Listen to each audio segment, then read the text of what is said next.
And in front of me is SONY Xperia 5.2, and let me show you how to change ringtone on the following device. So at first you need to reach the settings, then find and select sound, go a bit lower and click on phone ringtone. Here you've got the whole list. Let me show you all of the options. Once you pick the one that you like the most, smoothly mark it and it will be applied.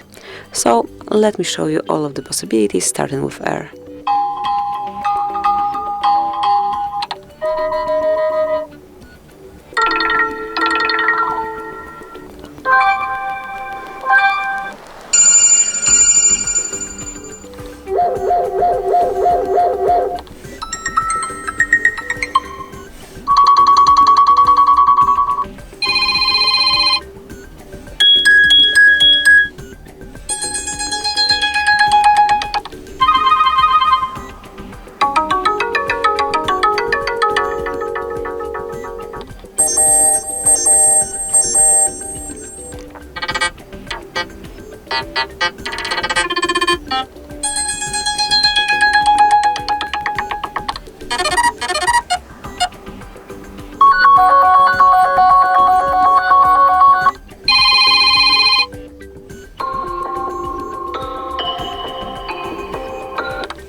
And then just mark the one that you like the most,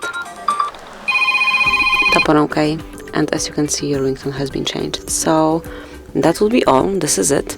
Thank you for watching, please subscribe our channel and leave the thumbs up.